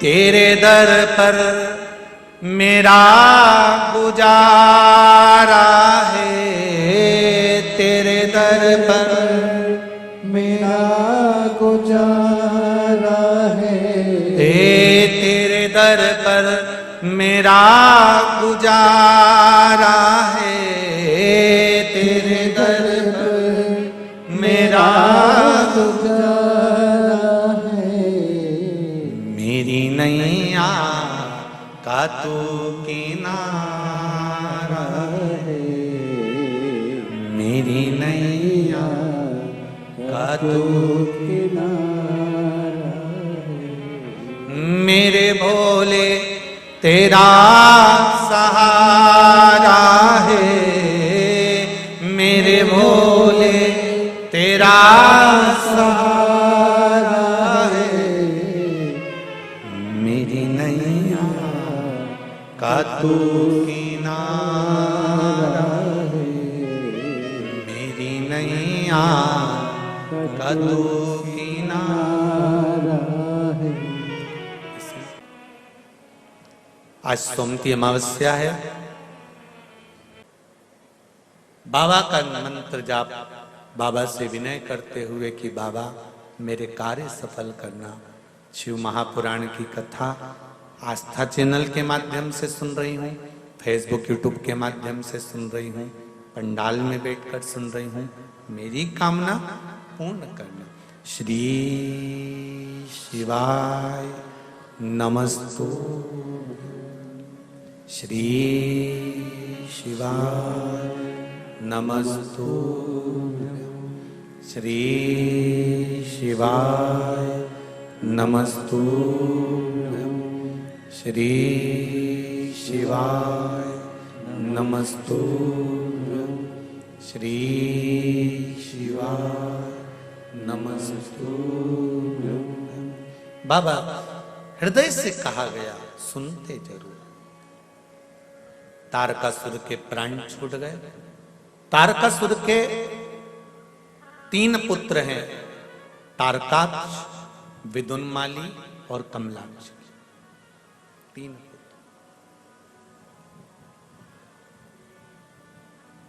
और ये तीनों पुत्र बड़े विचित्र हैं।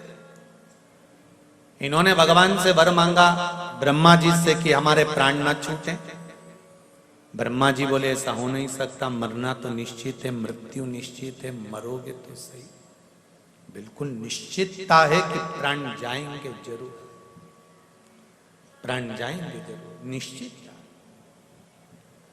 महाराज अगर प्राण जाएंगे ही, सबको मालूम है कि एक ना एक दिन जाना है। और कौन कितने दिन याद करता है किसको?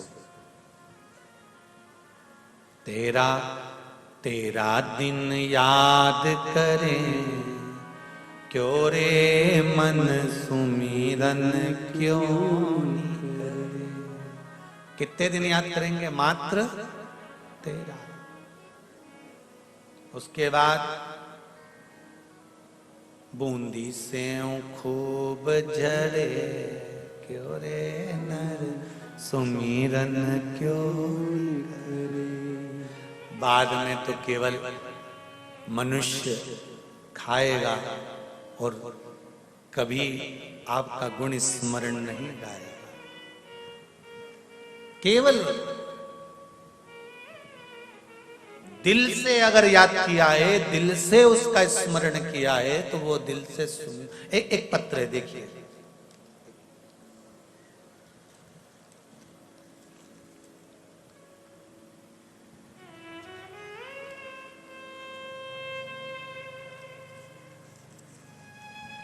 श्री श्याम सुंदर जी तिवारी, धर्म पत्नी पद्मा तिवारी,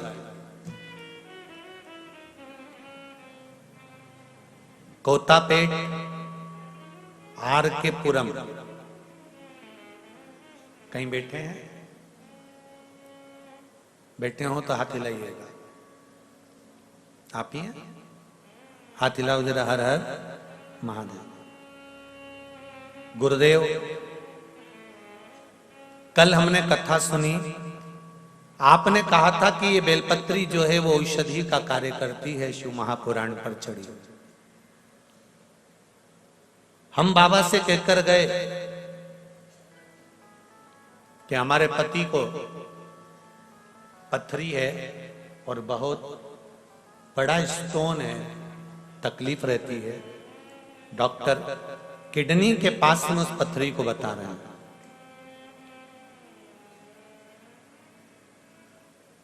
30 से 35 साल हो गए थे इस पथरी को, फिर भी यहां से एक बेलपत्री ले गए। एक वही बेलपत्री हमने अपने श्रीमान को खिलाई। इस बेलपत्री को खिलाते ही 30 से 35 साल पुरानी किडनी में हुई पथरी एक ही रात में यूरिन के रास्ते से निकलकर बाहर हो गई। 15 दिन से बहुत तकलीफ में थे। बस एक ही बेलपत्र ने सारी 35 साल की तकलीफ खत्म कर दी। आपके चरणों को लख लख प्रणाम करती हूँ। हम मटेरियल से आए हैं और प्रभात फेरी के भक्त हैं। आपका आशीर्वाद दीजिएगा कि हम प्रभात फेरी करते रहे। श्री शिवाय नमस्तुभ्यम। बैठिए। हर हर महादेव। एक बेलपत्र में, अब ये कब खिलाई? कल। तिलक बायर का सही जगह फिट कर दोगे ना, तो एक बेलपत्री भी साधारण नहीं होती। मेरे शिव का अमृत है, औषधि है, ये सहज नहीं है। औषधि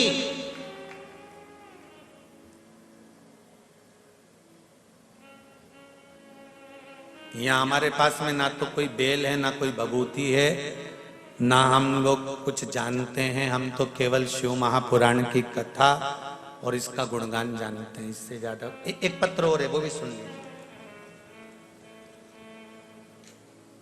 भगवान का दिया हुआ सब कुछ था, संतान योग नहीं था। 2 साल से बहुत परेशान थे। कुछ डॉक्टरों ने IVF का बोल दिया था। हमने भी IVF का सोच लिया था, लेकिन मेरी मम्मी आपकी कथा 2 साल से सुन रही थी। वो मेरे को पहले भी बोले थे आपके उपायों के बारे में, लेकिन मैंने सुना नहीं था। मैं हमेशा बोलती थी कि मेरी मेडिकल कंडीशन खराब है और मुझे डॉक्टरों के इलाज की जरूरत है, पंडित जी के उपाय की नहीं। फिर मेरी मम्मी ने बोला कि 3 महीने कर ले उपाय, भगवान का संतान सुख देगा, विश्वास रख। मैंने आपके द्वारा बताए गए आंकड़े की जड़ का उपाय किया और दूसरे महीने में प्रेग्नेंट हो गई और शिवजी की कृपा से आज 5वां महीना चल रहा है। आपकी बात सही साबित हो गई गुरुजी। सब डॉक्टर हाथ खड़े कर दिए थे तब बाबा महादेव कृपा करते हैं। मैं आज आपकी कथा में बाबा को धन्यवाद देने के लिए आई हूँ, बैठी हूँ। और गुरुजी, मेरा एक प्रश्न है, आपने जो आंकड़े की जड़ का उपाय बताया था, अब वो धागा कमर में छोटा पड़ने लगा है, तो उसका क्या करना चाहिए? उस धागे को बड़ा कर लीजिए और उसको बांध लीजिए। अगर बैठे हो तो आपको बहुत बहुत साधुवाद। बाबा देव अधिदेव महादेव आपकी झोली खुशियों से भरे। हर हर। बहुत प्रश्न है, बहुत आनंद है, और आपके भीतर भी बहुत सारे प्रश्न उपस्थित हैं। बहुत ऐसे लोग आए हैं जिनकी मन की बात शिव जी ने स्वीकार करी है और आप बताना चाहते हो। आप दिल से उससे कहो, वो दिल से सुनेगा। आप उसको कहोगे, वो स्वीकार करेगा। एक तेरे ही भरोसे बाबा, तेरे ही भरोसे हवा बिच उड़ती जावांगी बाबा, डोर हर तो छठीला में कटी जावांगी। ये शिव है मेरा, ओ घड़ी है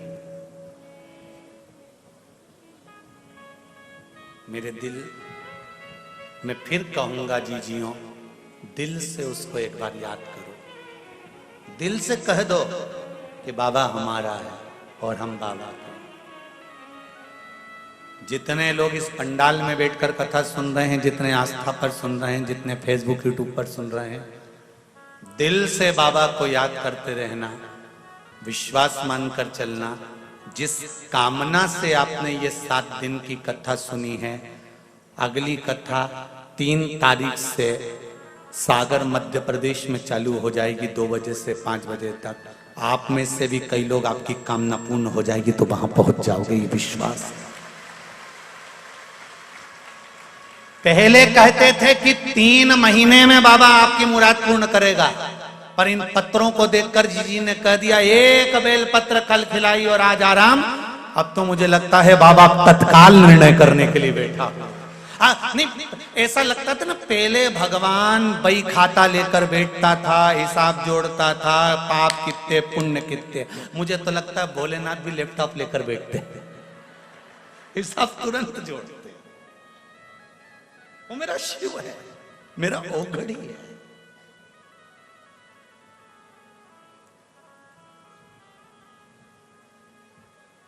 उसकी भक्ति अविरल है।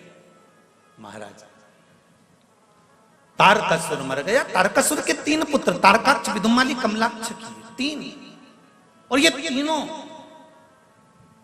शिवजी से, यहां ब्रह्मा जी से वर मांग रहे कि हमारे प्राण ना छूटे। सबको मालूम है कि मृत्यु निश्चित है, मरना है, प्राण जाएंगे, ये सिद्ध है, निश्चित है।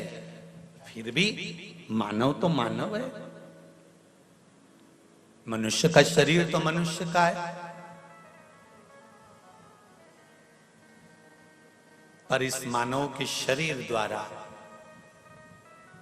भजन का जो फल है, उस फल के आगे कोई फल नहीं है। एक बच्चों की शादी कर कर देख लेना और एक बार शिव महापुराण की कथा करवा कर देख लेना, सुख शिव महापुराण की कथा से ही प्राप्त हो। थोड़ी व्यवस्थाएं जरूर करना पड़ती है, पर वो तो धन्यवाद है आप लोगों को जो आप लोग सब व्यवस्थाएं कर लेते हैं। ये शिव की कृपा है, उसकी कृपा बिना नहीं होता कुछ भी। अगर आज बाहेती परिवार कथा करवा रहा है तो कहीं भोलेनाथ जी ने इस पूरे परिवार पर अपना आशीर्वाद दिया होगा, तब जाकर ये कथा करवा रहा। और आप सुन रहे हो, ये शिव कृपा से सुन रहे हो, शिव कृपा से। उसकी कृपा बिना नहीं हो सकता, उसकी करुणा बिना नहीं हो सकता। महाराज ब्रह्मा जी ने कहा मृत्यु निश्चित है और प्राण तो छूटेंगे, मरना तो पड़ेगा, ये निश्चितता है। तो वर दीजिए 3 पुरी का निर्माण, 2 मिनट बाद में माता आपके पास माइक भेजता हूं। 2 मिनट बाद आप बैठो, एक कथा पूरी कर लो, फिर आपके पास भी माइक भेजता हूं।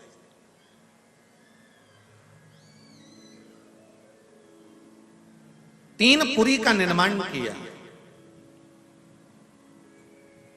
और 3 पुरी का निर्माण करा और उस 3 पुरी के निर्माण कर कर उसका निवास किया और वर मांगा। महाराज वर मांगा, आसन दो। वर मांगा कि महाराज वर दीजिए कि यदि हमारे प्राण छूटे और हमारे अगर प्राण जाए तो तीनों के एक साथ जाए, ये वर दीजिए। हम तीनों के प्राण एक साथ, हम तीनों।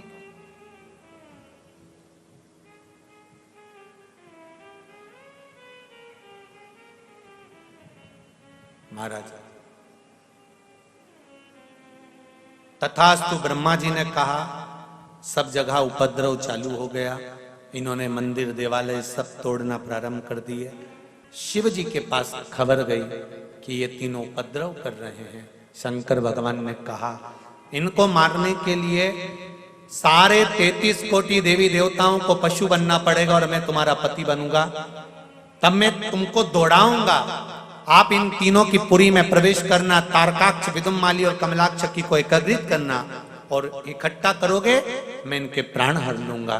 शंकर भगवान ने देवताओं को पशु बनाकर, शिव जी उसके पति बनकर, भगवान शंकर पशुपति नाथ बनकर इनका संहार करने के लिए चले। संहार किया। शंकर भगवान पशुपति नाथ कहलाए। महाराज ये तारकाक्ष, ये विदुम्माली, ये कमलाक्ष की तीनों समाप्त हो। पशुपति नाथ का व्रत जो माताएं करती हैं या जो पुरुष करते हैं, जो बालक बालिकाएं कर रहे हैं, शिव जी से वर प्राप्त करने के लिए व्रत कोई साधारण नहीं है। 5 सोमवार का ये व्रत है।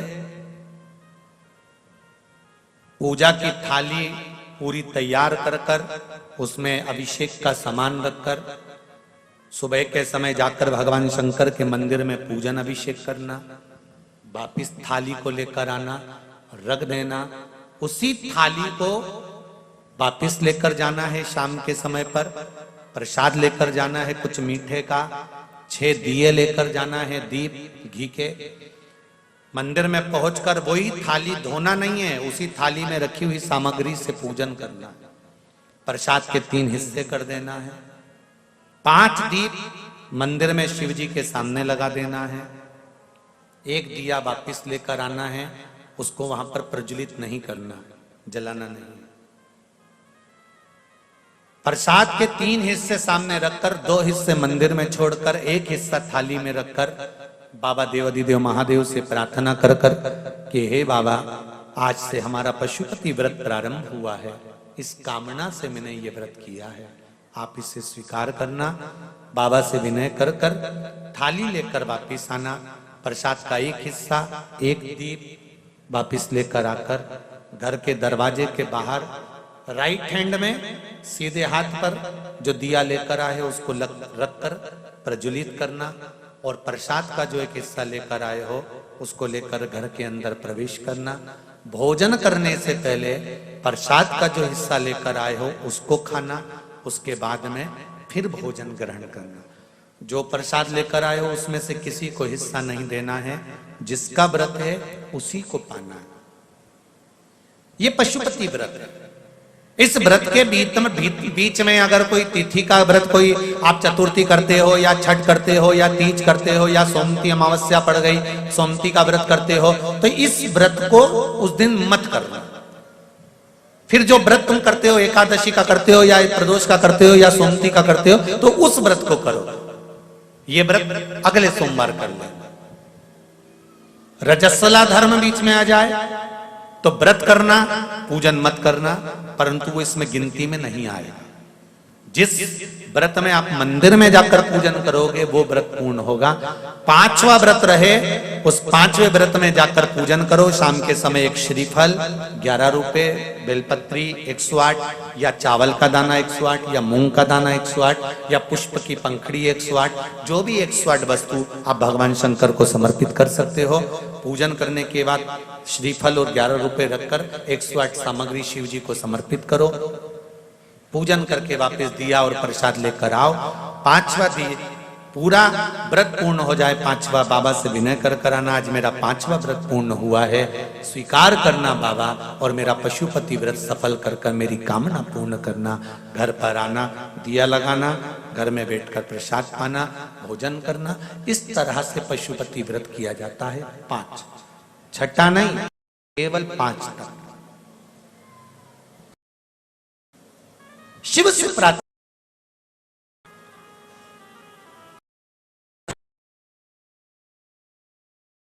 विनय करते हुए।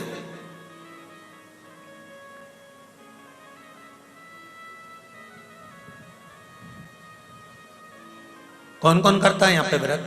करते हो? पशुपति व्रत करें आप लोगों ने? रखिए रखिए, बहुत बहुत साधु बात, करना चाहिए। जिस कामना के लिए, जिस भाव के लिए, जिस हृदय चित्त के लिए आप बाबा देव अधिदेव महादेव का व्रत धारण करते हैं, बाबा देव अधिदेव महादेव आपकी कामना पूर्ण करते हैं। करें शिव की आराधना। तारकासुर के प्राण छूटे, तारकाक्ष, विदुमाली, कमलाक्ष की तीनों के प्राण छूटे। समय आया, आगे वर्णन किया गया। भगवान देव अधिदेव महादेव आनंद के साथ विराजमान थे। शंकर भगवान के नेत्र श्रु से अंधकासुर की उत्पत्ति हुई, उसके प्राणों को हरा। विदल और उत्पल ये 2 असुर हुए, जिन्होंने पार्वती जी को देखकर तुरंत आक्रमण करना चाहा और माता पार्वती को ले जाना चाहा।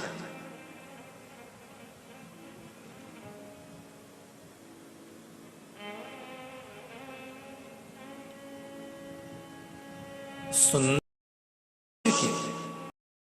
वाली जरा ध्यान दीजिएगा।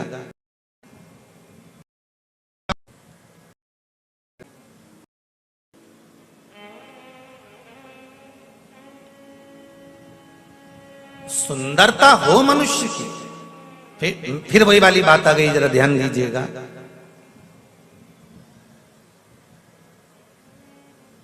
सुंदरता होगी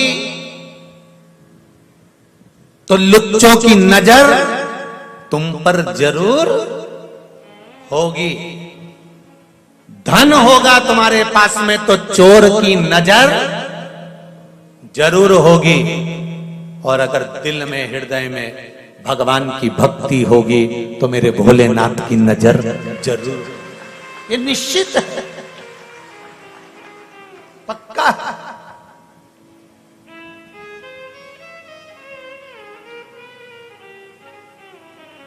ये निश्चित है।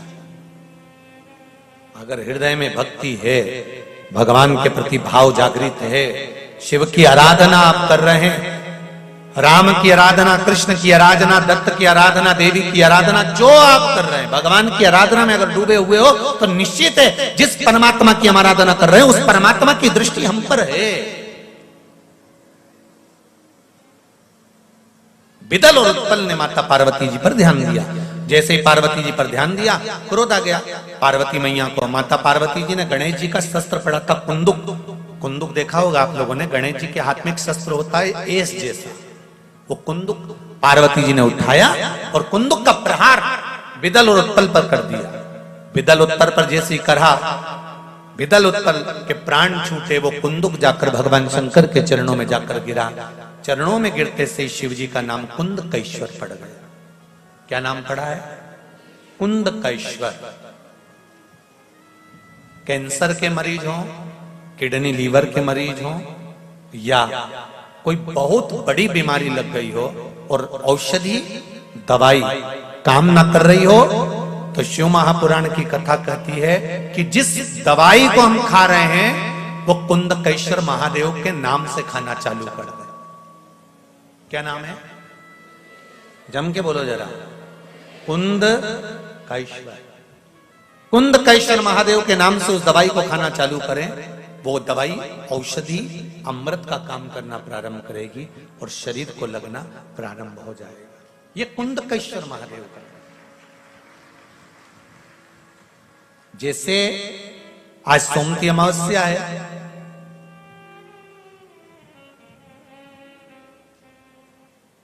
भगवान शंकर पर चढ़ा हुआ जल, शिवजी पर समर्पित किया हुआ जल, थोड़ा सा जल उसमें से बचा हुआ, शिव मंदिर से लाया हुआ कुंडकेश्वर महादेव के नाम का जल पीपल के वृक्ष के नीचे चढ़ा देने पर किसी भी ग्रह, चाहे शनि बेकार चल रहा हो, चाहे राहु बेकार चल रहा हो, चाहे केतु बेकार चल रहा हो, चाहे बुध हो, चाहे बृहस्पति हो, कोई भी ग्रह, नवग्रह में से कोई भी ग्रह अगर आपका बेकार चल रहा है, आपने शिव मंदिर में गए, शंकर जी पे चढ़ा हुआ, शंकर जी पे जल समर्पित करा, उसी कलश में थोड़ा सा जल बचा लीजिए और वो जल लाकर अगर आपने पीपल के दे दिया है, कुंडकेश्वर महादेव के नाम से ग्रह अपने आप अनुकूल होने लगे। ये दो जगह पर काम करता है, ध्यान दीजिएगा जरा। कुंडकेश्वर का नाम दो जगह काम करता है, एक औषधि के लिए, एक क्रोध के लिए। घर में ऐसा लग रहा है कि परिवार टूट रहा है, माता और बच्चों की नहीं बन रही, सास बहू की नहीं बन रही, भाई भाई की नहीं बन रही, कुटुंब कबीले में नहीं बन रही, उसकी जगह पर भी कुंडकेश्वर का जल काम आता है। पर कुंडकेश्वर का जल वहां पर कैसे काम आता है? पीपल के पत्ते को जो वृक्ष से झड़ा हुआ हो, उस पीपल के पत्ते को पीपल के ही वृक्ष के नीचे रखकर कुंडकेश्वर महादेव के नाम से पीपल के पत्ते की जो नोक होती है, पीपल के पत्ते का जो अग्रभाग होता है, आगे का जो नोक होता है, उसको पीपल की वृक्ष की ओर होना चाहिए, डंडी का मुख तुम्हारी ओर होना चाहिए पीपल के पत्ते के। और कुंडकेश्वर महादेव के नाम से भगवान शंकर को जब हम समर्पित करते हैं, घर का नाम और गोत्र का स्मरण कर कर, तो उस परिवार में फिर विवाद समाप्त हो जाता है, आपस में प्रेम बढ़ना प्रारंभ हो जाता है। ये कुंडकेश्वर महादेव का।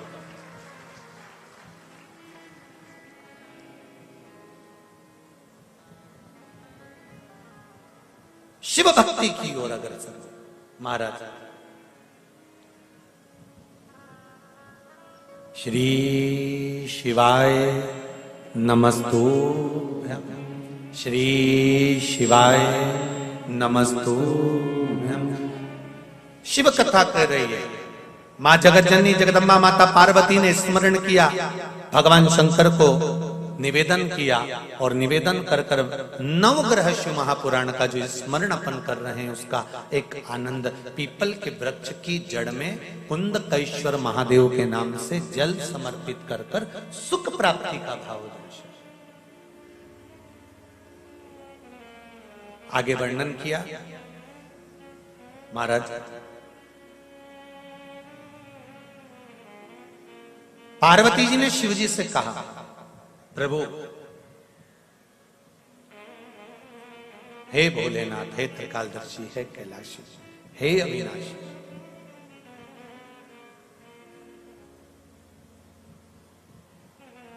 आज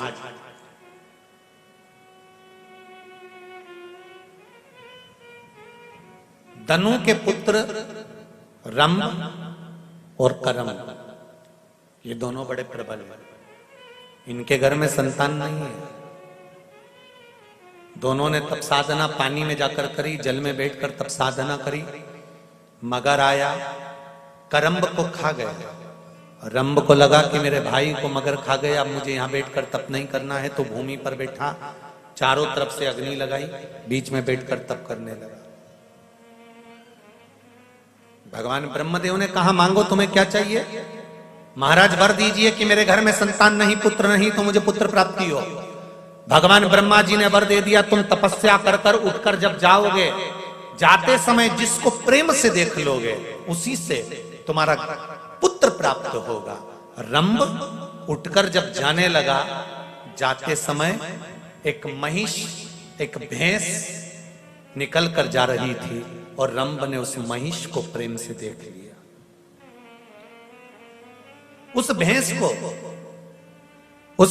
उस महिष को प्रेम से देखा तो महिष का गर्भ ठहर गया। भैंस जब गर्भ ठहरा तो अपने घर गई, तो उसका जो पति था भैंसा, महिषा, उसने देखा कि मेरी पत्नी का गर्भ कैसे ठहर गया, तो ध्यान करा तो मालूम पड़ा इसके गर्भ में रंभ का पुत्र है।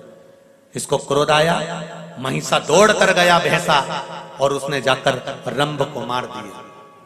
रंभ मरा, नगर के लोगों ने उसका अंतिम संस्कार करा।